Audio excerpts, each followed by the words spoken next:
రెండు ప్రశ్నలకి నేను జవాబు చూడాలని ఇష్టపడుతున్నాను. ఏంటా రెండు ప్రశ్నలు అంటే, ఒకటి, నేను ఇదివరకు ఇష్టం వచ్చినట్లు జీవించేవాడిని, లేకపోతే ఇష్టం వచ్చినట్లు జీవించేదాన్ని. నా హృదయానికి ఏది మంచిది అనిపిస్తే అది చేసిన, ఎటు కావాలంటే అటు పోయినా, ఏం కావాలంటే అది చూసినా, ఏం కావాలంటే అది చేసిన, బాగానే ఉండేది. అప్పుడు ప్రభువులోకి వద్దామనిపించినప్పుడు, లేకపోతే దేవునికి కాస్త దగ్గర అవుతున్నప్పుడు కష్టాలు ఎక్కువైనాయి, శోధనలు ఎక్కువైనాయి, సమస్యలు ఎక్కువైనాయి, ఛాలెంజెస్ ఎక్కువ వచ్చాయి. ఎందుకు వచ్చాయి? అరే, ఆ దేవుడు దాన్ని తొలగించేయచ్చు కదా. ఆ దేవుడు ఉండి ఏం చేస్తున్నాడు? ఆ దేవుడు ఉండి ఏం చేస్తున్నాడు? క్రీస్తే అనే టైటిల్ పెట్టారు కదా, మరి ఆయన ఏం చేస్తున్నాడు? ఆయన what is he doing? That's my question number 1. Question number 2, అరే ఆయనకి అన్నీ తెలుసు అంట కదా, మరి నేను ఎందుకు ప్రార్థన చేయాలి ఆయనకి? ఇది నాకు అస్సలు సమజ్ కావట్లేదు. ఆయనకి అన్నీ తెలుసు కదా, నేను ఎందుకు చేయాలి ప్రార్థన? Why should I pray? ప్రార్థనలో అసలు అర్థమైందిరా బాయ్, అన్నీ తెలిసిన వాడికి చెప్పేది ఏంటి? ఎందుకు చేయాలి ప్రార్థన? This is my second question. ఈ రెండు ప్రశ్నలకు ఈరోజు మనం జవాబు చూద్దాం. సో క్రీస్తే అనే అంశం పెట్టారు కాబట్టి, క్రీస్తు జీవితంలో జరిగినటువంటి ఒక చిన్న సన్నివేశం తీసుకొని దాంట్లోకి వెళ్ళి ఈ రెండు ప్రశ్నలకు జవాబు చూద్దామని నేను ఇష్టపడుతున్నాను. ఓకే, మీ దగ్గర బైబిల్స్ ఉంటే మత్తయి సువార్త 14వ అధ్యాయం తీయండి. మత్తయి సువార్త 14వ అధ్యాయం. ఓకే, మత్తయి సువార్త 14వ అధ్యాయంలో 3 ఈవెంట్స్ ఉన్నాయి, 3 సన్నివేశాలు. 3 కూడా చెప్తాను ఏంటని. మొదటిది, బాప్తిస్మిచ్చి యోహాన్ని చంపేశారు, సింపుల్ స్టేట్మెంట్లో చెప్పాలంటే. రెండోది, యేసయ్య ప్రార్థన చేసి 5 రొట్లు 2 చేపలు పంచిపెట్టిస్తే దగ్గర దగ్గర 18-20 వేల మంది తిన్నారు. ఇది రెండో సన్నివేశం. ఇక మూడో సన్నివేశం, యేసయ్య శిష్యుల్ని దోనెక్కించి, అంటే పడవెక్కించి పంపించాడు. తుఫాన్ వచ్చింది, వాళ్ళకి భయం వేసింది. యేసయ్య ఉరుక్కుంటూ వచ్చాడు, వాళ్ళని కాపాడాడు. పేతురు నేను కూడా నడుస్తా నీళ్ళ మీద అన్నాడు, నడువు అన్నాడు. తర్వాత అటు ఇటు చూసి మునిగిపోతుంటే యేసయ్య పట్టుకొని పైకి లేవనెత్తాడు. ఇవి 3 సన్నివేశాలు, ఈ 3 ఈవెంట్స్. ఈ 3 ఈవెంట్స్లో థర్డ్ ఈవెంట్, మూడోది, 22వ వచనం నుంచి 31 దాకా ఉంటుంది. అది నా మెయిన్ స్టడీ ఈరోజు. ఆ పాసేజ్ నుంచి నేను అడిగినటువంటి 2 ప్రశ్నలకి జవాబు చూస్తా. అయితే దానికంటే ముందు 2 సన్నివేశాలు ఉన్నాయి కదా, అవి బిల్టప్ అన్నమాట దీనికి. అంటే ఏంటి?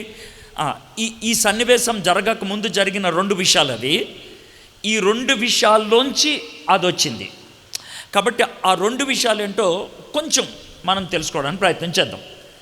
యేసు ప్రభువు వారు పుట్టినప్పుడు ఒక హేరోదు అనే ఆయన ఉండేవాడు, మీకు అందరికీ తెలుసు కదా. అయితే ఆయన కొడుకుల్లో ఒక్క కొడుకు పేరు హేరోదు. సో ఆయన నాయన యొక్క ఆస్తిలో 1/4 వంతుకి ఆయన అధికారి అయ్యాడు. అందుకని చతుర్థాధిపతి అని ఉంటుంది 14వ అధ్యాయం మొదట్లో. ఆయన పరిపాలిస్తూ ఉన్నాడు, ఆయన చూసుకుంటూ ఉన్నాడు. ఆయన గలీజ్గాడు. ఎందుకు గలీజ్గాడు అని అంటే కనుక, సొంత బ్రదర్ భార్య అనేది తెచ్చిపెట్టుకున్నాడు ఇంట్లో. చాలా గలీజ్ అన్నమాట. అయితే బాప్తిస్మిచ్చి యోహాన్ అన్నాడే, ఆయన చాలా పౌరుషం కలిగినోడు. ఎవడైతే నాకేమైంది, వాడు చేసేది తప్పు కదా, నేను చెప్పాలా అని కబురు పంపించాడు. రేయ్, ఏందిరా నువ్వు చేసేది? నువ్వు చేసేది?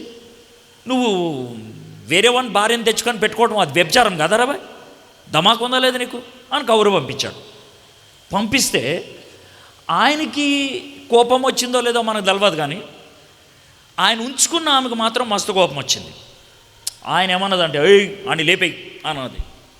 ఆయన లేపితే కనుక నన్ను లేపేస్తారే, ఈ దునియా మొత్తం ఆయన్ని ప్రవక్త అని చెప్తున్నారు, ఆయన జోలికి నేను ఎట్లా పోతా, సరే నేను ఒక పని చేస్తా, మనల్ని జైల్లో పెడతా అన్నాడు అని బాప్తిస్మిచ్చి యోహాన్ని జైల్లో పెట్టారు. అయితే కొన్ని దినాల తర్వాత ఈమెకు ఒక కూతురు ఉంది, ఆమె పేరు హెరోదియా. ఆమెకు ఒక కూతురు ఉంది. ఆమె బిడ్డ చిన్నది అయి ఉంటుంది, టీనేజర్ అయి ఉంటుంది. అమ్మ నువ్వు డ్యాన్స్ వేవే, అయ్యగారు పుట్టినరోజు ఈరోజు అని అంటే డ్యాన్స్ వేసింది.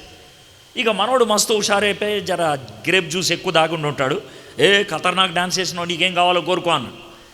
అంటే అది ఉరికిపోయి వాళ్ళ అమ్మ దగ్గరికి వెళ్ళి, మమ్మీ ఏం అడగమంటావు అంటే, ఏం అడగొద్దు, మన దగ్గర మస్తు పైసలు ఉన్నాయి, ఆడే మన జోబులో ఉన్నాడు, ఇక మనకేం కావాలా, నువ్వు ఒక్కటే ఒకటి అడుగాను. ఏంటి అని అంటే కనుక ప్లేట్లో బాప్తిస్మా యోహాన్ తలకాయ కావాలని అడిగాను అని అంటే ఆమె పబ్లిక్గా అడిగింది. అడిగితే మనడు ఏమంటాడు, ఏం చేయలేడు. సో ఆ తలకాయ తీసుకొచ్చి ఇచ్చారు. ఇది జరిగిందండి. ఇది మొదట్లో సన్నివేశం. ఇది జరిగినప్పుడు చూడండి, ఒక వచనం చదువుతాను, అంటే మనకి మూడ్ డెవలప్ అవుతుంది అన్నమాట. దాంతో ఒక మూడ్ యేసయ్యని నేను హైలైట్ చేసి చూపిస్తున్నా, అందుకనే మూడ్ డెవలప్ అవడానికి ఈ వచనాన్ని మీకు చదివి వినిపిస్తున్నా. యేసు ఆ సంగతి విని, 13వ వచనం, యేసు ఆ సంగతి విని దోణి ఎక్కి అక్కడ నుండి అరణ్య ప్రదేశమునకు ఏకాంతముగా వెళ్ళెను. యేసయ్యకి ఆ సంగతి తెలిసింది. ఏదని? బాప్తిస్మా యోహాన్ని చంపేశారని. బాప్తిస్మా యోహాను కజిన్ అవుతాడు, దగ్గర బాగా ఇష్టం. ఎందుకంటే వాళ్ళ తల్లి తండ్రి ఎలిజబెత్, మరియమ్మ యేసుప్రభుని కడుపులో ఉన్నప్పుడు ఎలిజబెత్ అమ్మ దగ్గరికి వెళ్ళింది. ఆ సన్నివేశాలన్నీ మీకు తెలిసాయి. చాలా క్లోజ్ ఫ్యామిలీ ఫ్రెండ్స్. యేసయ్య కంటే ఒక కొన్ని నెలల ముందు పుట్టాడు ఎవరు, మన బాప్తిస్మా యోహాన్. సేమ్ ఏజ్ అని చెప్పుకోవచ్చు, నెలల డిఫరెన్స్ అంతే. ఆయన్ని చంపేశారు. ఆ విషయం యేసయ్యకి తెలిసింది. యేసయ్యకి తెలిసి ఏం చేశాడు ఆయన దోణెక్కి అంటే ఒక పడవెక్కి చాలా దూరం పోయాడు, సముద్రం అవతల పోయాడు. పోయి అక్కడికి వెళ్ళిందా, రే శిష్యులు మీరు ఇక్కడే ఉండండి, నేను జర లోనికి వెళ్తా. ఎందుకు? అరే నాకు జర ఒంటరిగా ఉండాలనిపిస్తుంది. ఏమైంది మీకు తెలియదులే, మీరు ఇక్కడ ఉండండి, నేను కొంచెం ఒంటరిగా ఉంటాను అని యేసయ్య వెళ్ళిపోయాడు లోనికి. ఒంటరిగా ఉండటానికి ఇష్టపడ్డాడు. ఎందుకని ఏమైంది? యేసయ్యకి భయం వేసిందా అని? భయం వేయకూడదే, కానీ ఖచ్చితంగా బాధ వేసి ఉంటుంది. ఆయనకి టెన్షన్ వచ్చిందా ఏమో, ఒత్తిడైతే వచ్చిందేమో. బాప్తిస్మా యోహాన్ లేపేశారు, నెక్స్ట్ ఎవరు? ప్రశ్న వచ్చిందేమో. సార్ యేసుప్రభు దేవుడు కదా, ఆయనకి ఇవన్నీ ఉంటాయా అని మీరు అడిగారనుకో, ఆయన దేవుడే, నేను కాదనట్లేదు. కానీ ఆయన మన రిప్రజెంటేటివ్, మన వకీల్, మన ప్రతినిధి. మనం ఆయన దగ్గర ఎవరితో చెప్పుకుంటాం? బాధను అర్థం చేసుకోగలిగే వాడితో చెప్పుకుంటాం. ఎప్పుడైనా ఇళ్లల్లో ఆడవాళ్ళు ఇలాంటి డైలాగ్ అయితే విన్నారా? ఆడవాళ్ళు వేస్తారు ఈ డైలాగ్. మగవాళ్ళు 2-3 ఉంటే వాళ్ళకున్నటువంటి బాధని, నీకేం తెలుసుద్దా మా బాధ, ఇప్పుడు విన్నారా డైలాగ్? దునియాలో వాళ్ళకి అర్థం కాదు. అది ఆడవాళ్ళకి అర్థం అవుద్ది, మగవాళ్ళకి అర్థం కాదు. నేను ఎందుకని ఎగ్జాంపుల్ చెప్తున్నానంటే, యేసయ్య నా బాధను అర్థం చేసుకోగలిగేవాడు అయి ఉండాలంటే ఆయన కూడా నాలాంటి బాధను పొంది ఉండాలి. మీకు అర్థమవుతుందా? ఆయనకి బాధ లేదనుకో, అరే నీకేం అర్థం వద్దురా పైన బాధ, ఏం చెప్పమంటావు, నీకు చెప్పు అని అంటాం మనం. యేసయ్య అలాంటి స్ట్రెస్ గుండా వెళ్ళాడు. యేసయ్యకి ఒక్కడే ఉండాలనిపించింది, యేసయ్యకి ఏకాంతంగా గడపాలనిపించింది. సరే, ఇలా గడిపించినప్పుడు శిష్యుల దగ్గరికి కొంతమంది వచ్చి ఏసయ్యాడు అంటే ఆయన కొంచెం ఏకాంతంగా ఉన్నాడు. ఏకాంతం ఏంటి ఆయన అని ఉరికిపోయి ఎతికి మొత్తానికి చెట్ల వెనకాల దాక్కొని ఉంటాడు. లేదా అక్కడ ఉంటే ఏసయ్య దగ్గరికి వెళ్ళి, ఏసయ్య ఏంది ఇక్కడ కూర్చున్నావు, నా బిడ్డకి దెయ్యం పట్టింది. ఏసయ్య ఇక్కడ ఉన్నావేంటి, నా బిడ్డకి కాళ్ళు చేతులు సరిగ్గా పనిచేయట్లా. ఏసయ్య నా కొడుకుకి ఎట్లా అయింది అని మీద పడ్డారు.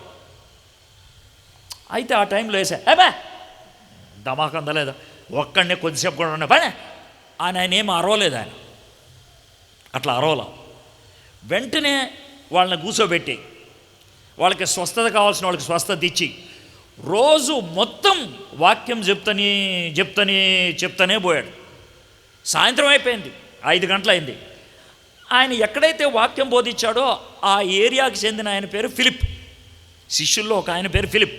ఆయన పిలిచి ఫిలిప్, ఈ ఏరియా మీదే కదా? అవునేసా మాదే. ఒక పని చేయి, వీళ్ళందరికీ జర టిఫిన్ పెట్టించి పంపించు, ఈ దారిలో పడిపోతారేమో అంటే మనోడు అడి తిరిగి, ఈడు ధమాకుందా లేదా, 5,000 మంది పురుషులు, 5,000 మంది ఆడవాళ్ళు, ఏ బిడ్డలు కలిపితే మొత్తం 18,000 మంది ఉంటారు. ఒక్కొక్కరికి 2 ఇడ్లీలు ఇచ్చినా కూడా 40,000 ఇడ్లీలు కావాలా? ఎక్కడికి వెళ్ళి వస్తాయి అని అనుకొని ఉంటాడు మనసులో. మనోడు మొత్తంగా జోబులోకి వెళ్ళి క్యాలిక్యులేటర్ తీసి, సార్ అప్పుడు క్యాలిక్యులేటర్ ఉందా అని అడగొద్దు, నేను చెప్తున్నా. జోబులోకి వెళ్ళి క్యాలిక్యులేటర్ తీసి గబగబ టప కొట్టేసి, అన్నా 8 నెలల జీతం పడుతుంది అన్న వీళ్ళకి అని అన్నాడు. అది మనోడు వెంటనే క్యాలిక్యులేట్ చేసాడు ఆయన. ప్లేట్ ఇడ్లీ ఎంత, ప్లేట్ ఇడ్లీ అయితే ఎన్ని ఇడ్లీలు కావాలా మొత్తం లెక్కేసి మొత్తం జమా చెప్పేసాను. చెప్తే ఏసయ్య మీ దగ్గర ఏముందిరా బాయ్ అన్నాడు. ఎవరు పోరగాని దగ్గర 5 రోట్లు 2 చేపలు ఉన్నాయి అన్న. సరే తీసుకురండి అని ప్రార్థన చేసి అందరికీ పంచిపెట్టేశారు, తినేశారు, అయిపోయింది. ఇప్పుడు జాగ్రత్తగా వినండి, 2 సన్నివేశాలు. ఒక సన్నివేశం ఏమో గుండె లట్లట్టా కొట్టుకునే చేస్తుంది, ఇంకో సన్నివేశం ఏమో బేఫికర్ ఏసేమంతా ఉన్నాడు కదా అనిపిస్తుంది. మొదటి సన్నివేశం ఏంటి? మన బాప్తిస్మ ఇచ్చి యోహాను లేపేశారు, నెక్స్ట్ ఎవరు? ఇది టెన్షన్. అరే ఏసేమంతా ఉంటే చాలా 5 రోట్లు 2 చేపలు ఏంటి, 6 రొట్టె 6 చేప ఉంటే కూడా మనకి పని అయిపోద్ది. ఇది ఓ పక్కన. ఈ 2 వాళ్ళకున్నప్పుడు ఇప్పుడు మనం స్టడీలోకి వద్దాం. 22వ వచనం, ఇక్కడ నుంచి మనం వచనం తర్వాత వచనం స్టడీ చేద్దాం. వెంటనే ఆ జనసమూహములను తాను పంపివేయనంతలో తన శిష్యులు దోణి ఎక్కి తనకంటే ముందుగా అద్దరికి వెళ్ళవలనని ఆయన వారిని బలవంతం చేశాను. అంటే ఏంటి?